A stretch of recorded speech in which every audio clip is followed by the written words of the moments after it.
Hey there, I'm Steve Nagy with Davey Tree, and today we're talking trees. I'm 50 feet up here in a nice oak tree, and a little bit of a chill in the air. The dormant season is approaching, so you guys might think I'm a little bit crazy, but today I'm here to talk to you about pruning, how we prune and when we prune, and some of the advice we can give you to make the proper type of cuts.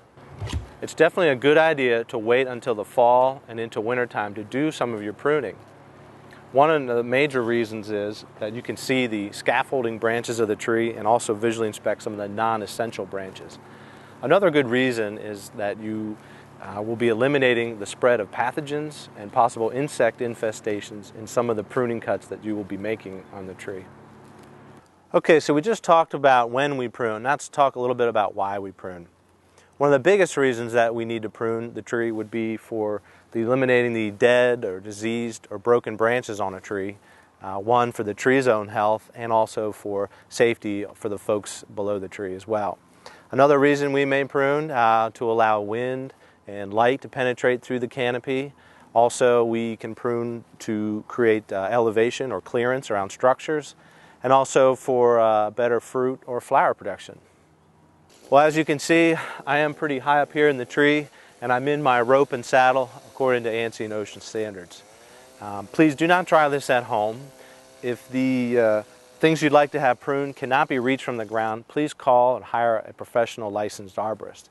And if the branches and things you'd like to have pruned are within range of the utility wires, please call your power company first and have them come out and do the work. So now we're back on the ground, and as you can see, this tree is much more manageable. We can make all our cuts here at ground level.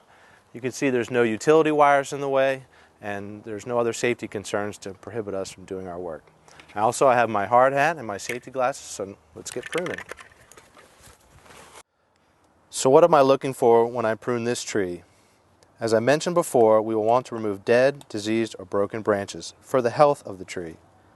We will also want to identify and remove water sprouts and suckers. Finally, I'll look for a strong central leader and examine the branching structure of the tree. I may want to directionally prune the tree to make sure it maintains a strong, healthy shape. So now we're going to talk about how to make a proper cut. All right, far too often people make one and only one cut right up against the tree trunk, which results in a rip or a tear of the bark. So I'm going to demonstrate here is the three-point cut. So I'm going to come out a little further away from the trunk, about a foot or so, depending on how large the limb is, and first make an undercut, then come out and move a little further away and make a top cut. That way the branch will fall off cleanly and there's no chance of tearing or ripping. Then I will come back and flush off the remaining stub and make my third and final cut. Well, I've made my first two cuts, and I'm preparing to remove the stub and make my third and final cut. One important note is that I'm going to make this cut in an area called the branch bark ridge to allow for optimum healing after the pruning cut has been made. I do prefer to hold on to this stub while I make the cut to avoid any other potential damage.